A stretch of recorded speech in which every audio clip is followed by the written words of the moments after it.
G'day, welcome to another episode of Shit Hotels of Australia. Tonight I'm staying at the Mittagong Motel in Mittagong. It's located here on the Old Hume Highway, and I'm hoping this traffic is going to be dying down at night, although I must admit the room that I've got is well to the back, so we'll see how we go with the noise. This is stop 3 of my trip down south. First stop was the Boulevard Motel, which we've reviewed before. Second one was the Stella, which I hope you've looked at already. And tonight here at Mittagong. So let's go inside and check it out.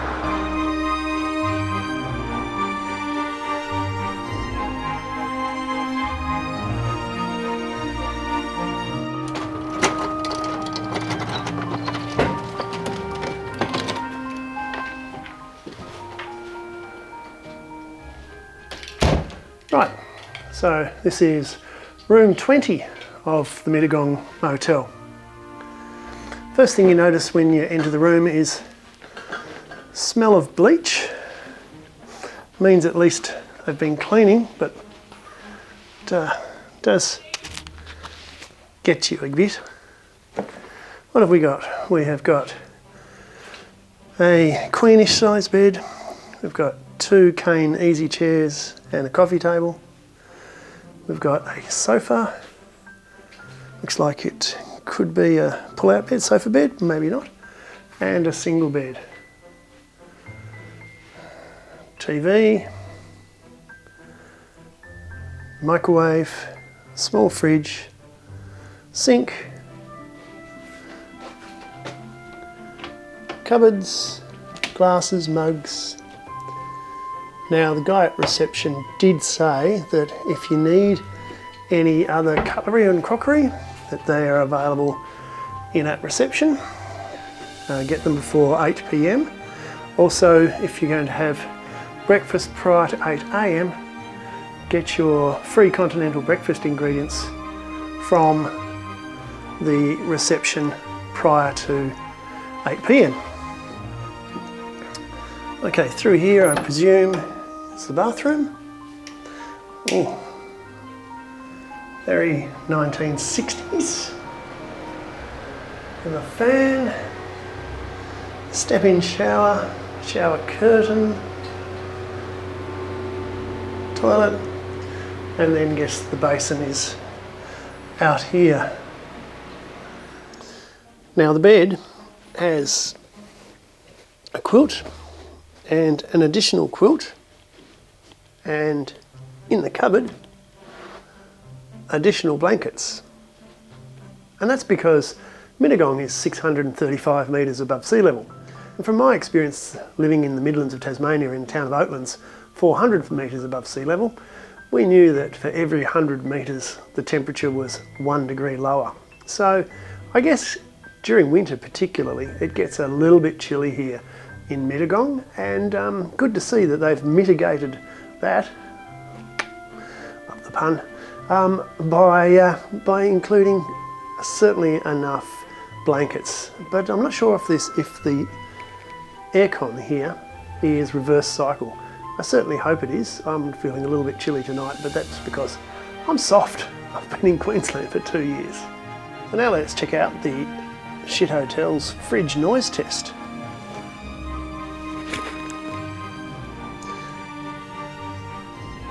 And this one isn't as loud as the one in Yamba, but normally again I would have turned it off at night.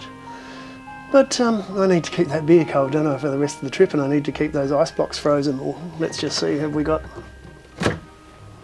Yes. Yes, we do. We have a little freezer so we can freeze the ice blocks to keep the beer cold. So we'll be keeping it on tonight, so it'll probably be an earplugs night. And now for the Shit Hotels of Australia instant coffee test. Nescafe. Expiry date, April 2025. But as always, I won't be drinking it. So now let's check out the TV. Okay, we have a JVZ TV. It's a dumb TV. so it doesn't pretend to have any things that the Wi-Fi doesn't connect to, and it's got pretty much all the free-to-air channels. Notably, it's got the Wollongong channel, so if for some reason you're looking for the Sydney channels, it does have a little explanation saying they don't have Sydney channels. Or does it make any difference really?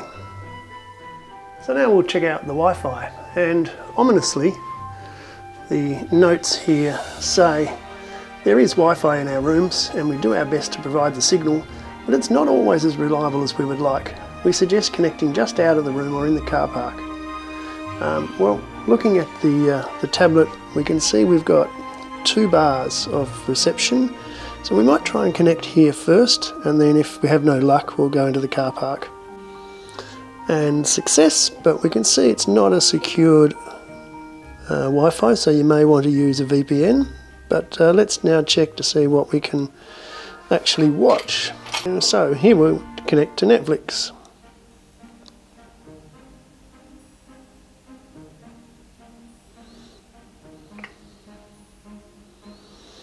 Connecting, and we'll watch something that I haven't downloaded. Let's go Night Agent, play. Okay, so it works. So we'll see how reliable it is later on when we watch something on such as YouTube or Netflix. But yeah, it seems to work at this stage. Later that same evening.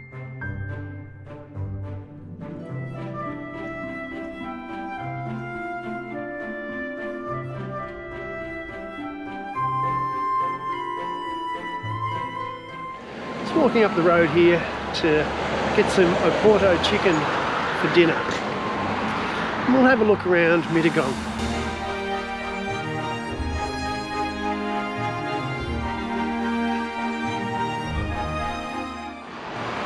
So Mittagong has the feel of a Campbelltown or an Oatlands, except divided by this 4-lane highway.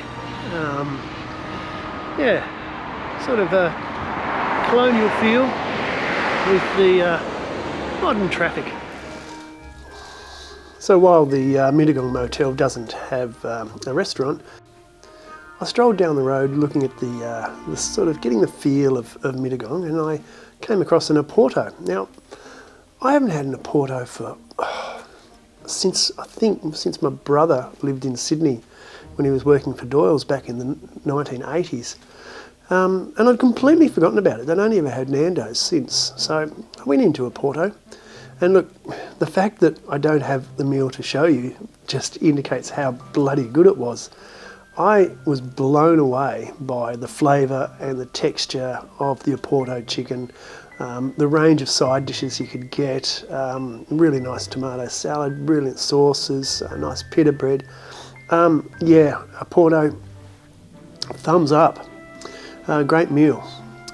Now I'll probably do the pirate score a bit later this evening, because whereas the traffic noise is distant, it is constant, and I've also noticed that we're maybe about 100 metres from a train line, and the trains have been going past quite with a rumbling every 25 minutes or so. But the thing is, sitting back on the bed just an hour or so ago, reading my book, and I could actually hear the conversation of the people in the room, not behind me, but in the room that way.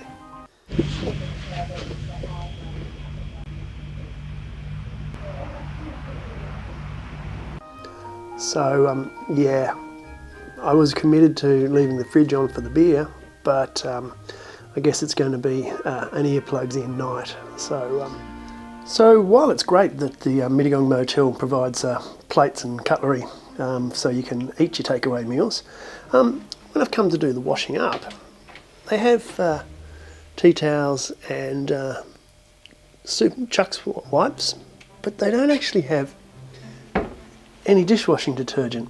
And I'm wondering whether I'm supposed to use a hand wash to wash the not so greasy, but at least chicken grease off this plate, or whether I just leave it, because I don't think I'm going to get a very good job at cleaning it.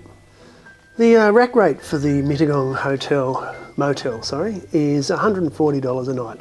Just $10 less than I paid last night, and $9 less than I paid the night before. And whilst the room is significantly bigger than the Stella, yeah, just the general quality wise, it's interesting because coming up to Queensland 2 years ago, it was just after COVID, and that definitely had an effect. But I could get a room for pretty much $85 to $90 a night in a motel like this 4 nights in a row. And in fact, the place I stayed in at Airlie Beach for the first 3 weeks was significantly better than this for $85 a night. So prices seem to have gone through the roof. So let's judge this one as though this is the typical price for a typical motel. 1 minute, 37 seconds later. Well, that's quite disconcerting. Go to sit down on the loo and you immediately tread in water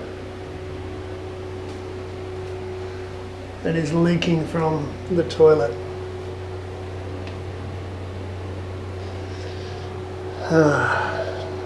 Charming. So let's check out some upkeep.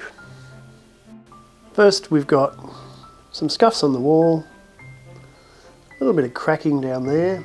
I'm not sure if the pictures have been deliberately put on a range of angles, but maybe they could be straightened a bit. And then if you look up at the ceiling, note how it sort of goes up and down. Interesting. Bit of damp in the corner. Again, some ceiling tile issues. Bit of damp in that corner. Some cracked tiles in the bathroom. And some more cracked tiles. And of course that leaking toilet. And now it's time for the pirate score. You are without doubt the worst pirate I've ever heard of. But you have heard of me. Now, admittedly, I'm doing this pirate score on the night before I've actually been to bed, been to sleep, but I'm pretty sure of everything else except for the actual night's sleep, and I'm pretty sure what that's going to be like too. So let's get into it. First up, cleanliness and upkeep. Well, the smell of bleach when you came in certainly showed that they do clean it. And it was reasonably cleaned, well cleaned. There was no sort of dirty things or anything like that. But there were those upkeep issues. It's all a little bit run down, isn't it? And the cracks here and there, scuff marks, and ultimately that leaking toilet, that's unforgivable. So for cleanliness and upkeep, 2 stars. Facilities. Well, again, it doesn't really have anything. Yes, it's got a microwave, and yes, it's got a tiny little fridge. But you actually have to go to reception to make sure you get some plates and cutlery and things like that, and make sure you do that before 8 p.m, otherwise you miss out. So if you arrived late and wanting to eat something, you wouldn't even be able to do that. The fact that there's no dishwashing liquid to actually wash up your plates once you do eat them. So yeah, facilities, 2 stars. Add-ons. Well, it's a typical motel. It doesn't really have anything, and being in the Southern Highlands, it doesn't have a pool, it doesn't have a restaurant, it doesn't have a laundry, it doesn't really have anything really, but it does have that free breakfast, which admittedly you need to collect before 8 p.m. at night, but it has a free breakfast, continental breakfast that you can prepare. It's got a toaster in the room, so you can have fruit, cereal and toast for nothing, no extra charge. So for that one thing alone, we're going to give add-ons 1 star. Entertainment and Wi-Fi. Well, dumb TV, but it has all the channels you need, and if I was here last night I could have watched that humiliating Hurricanes performance on 7, but the Wi-Fi, that warning about it being patchy raises a few alarm bells. The that seems to be streaming okay, but nothing flash. So for entertainment and Wi-Fi, we'll give it 3 stars. Bed and bath. Now I've lied down on the bed this afternoon to stretch my back after a long drive, and it does feel a little bit lumpy, but it's great that they've got that huge selection of extra blankets for when it does get cold here.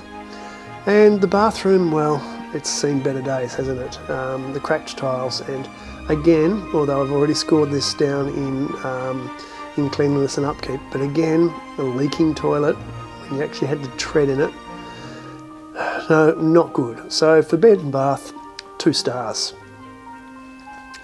Service. Well, the guy at reception when I checked in was absolutely brilliant. Like really friendly, really cooperative. Asked me where I was parking. I said I had the boat. He actually found a spot where he said I could put the boat and reverse back, but unfortunately, because the whole back of the four-wheel drive is chockers with things, and I'm not good at reversing with mirrors or cameras. I need to actually sight it to reverse a trailer. I left the car across the road by the side of the road, but he was absolutely brilliant. So they clean daily. There's signs around saying that it's cleaned daily. So yeah, for service, I'm going to give it 4 stars. And you're not even waiting for this one, are you? The better than home bonus. Well, yeah, I mean, that's pretty much a no-brainer. The train track, the constant traffic, although, as I said, it's not that loud, but you can hear it. And above all, the conversations. Like at the moment, I can hear the conversation of the couple on the veranda 3 units away, and the conversation of the people in the unit over here as well. So it's going to be earplugs in and no bonus, sorry. So that's a total for the Mittagong Motel, 14 out of 30. So, if you've enjoyed this one, click like, click subscribe, make any comments you like in the box below, and stay tuned, because tomorrow night I'm staying at the Happy Wanderer Motel, Bendigo. Children not permitted, over 18s only. Could be a Basil Fawlty moment, but anyway, let's wait and see. So until then, we'll see you again somewhere in a shit hotel in Australia. Thanks for watching. Cheers.